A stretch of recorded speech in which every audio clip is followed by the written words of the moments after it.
Hi, I'm Sharon Hales. Welcome to another edition of Foothills Finds. I want to invite you in today to Galco's Soda Pop Stop here in Highland, California. We're not very far from Pasadena and downtown LA.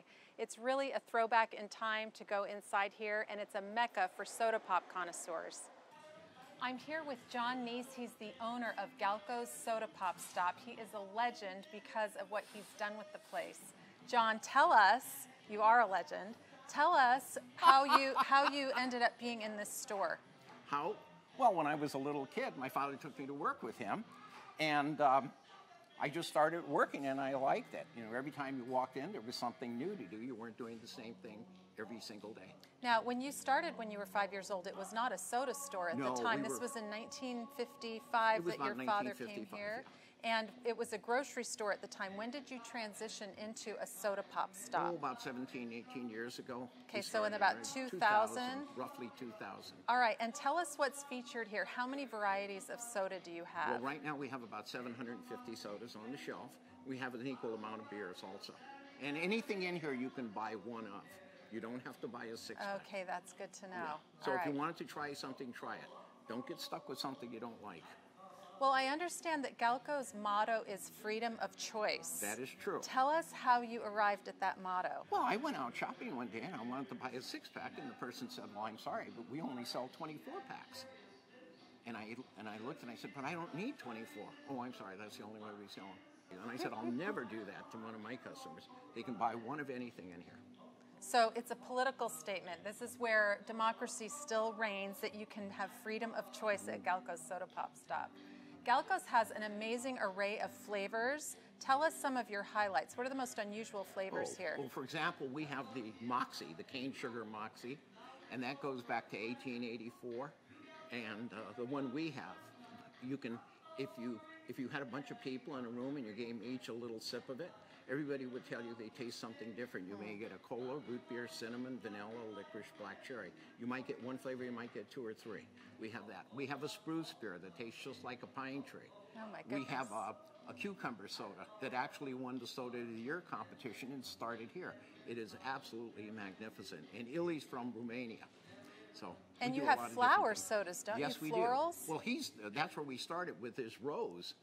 And he said, I saw you on the food channel, and I'm from Romania, and we still know how to press the rose petals, and you have to carry my soda. I'm going to send you samples, you'll see. He sent the samples, I tasted them, I'm going, oh my goodness, the American people have never been exposed to anything like this. This is delicious. So we got them in, and that's where we began. And you have all sorts of fruit sodas. Yes, we do. And we have them made with fruit, and we have them brewed like a beer, so they have natural carbonation. This one here is the Empire Spruce Beer, and it's a very old flavor. I mean, if you ever thought about it, who would drink a pine tree?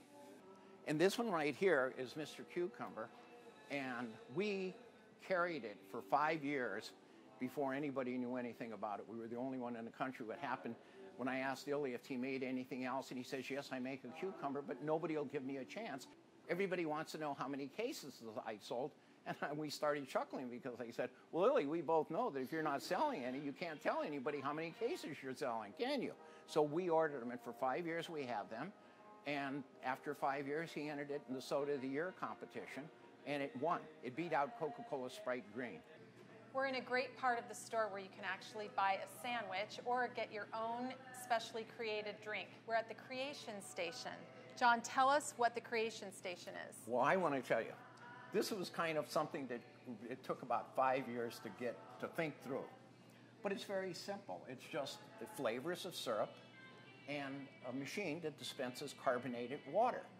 And you can make your own soda. There's a bottle here. And you get the glass bottle? Yeah, you get the glass bottle. You fill it up with water to about here. You put 8 to 9 pumps in it. It comes up to here. You cap it. You turn it over to mix your flavors and then label what you have. And that's what we do. By the way, I want you to know Pepsi-Cola sent people, 30 people from headquarters here.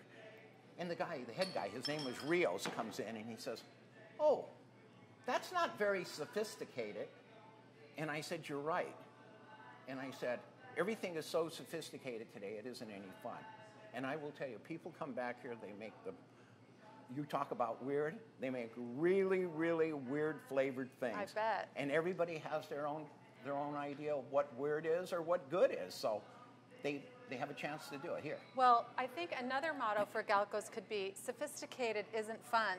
That's a really great line. This is totally fun. You could bring your kids here for a birthday party activity. Oh, we've had that. And by the way, I bet this is a #1 stop for out-of-town visitors. Do people bring their friends from all over the country here? When we first started, my father said, you ought to get a sign-in book for all these people that are coming over. And I'm like, Pop, it's going to be over in a year or two.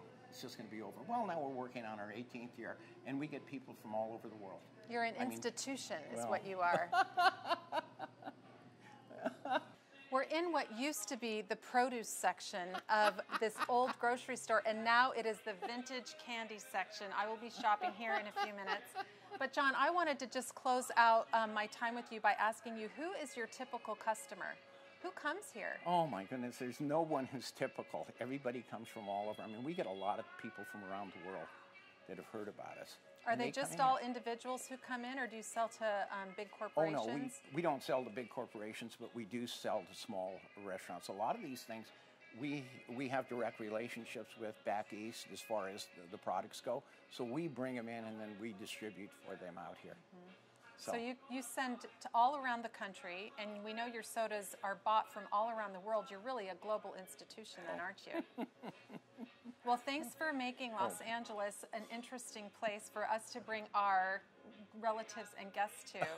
And I wish you the very best. Thanks so much for being with us today. This is one of the most fascinating trips down memory lane I've ever been on. Well, thank you very much for coming, and I hope everybody enjoys it. Thank you. Okay, thank you. Thanks for joining us at Galco's today. You can find me at SharonHales.com, and I'll see you next time on our next edition of Foothills Finds.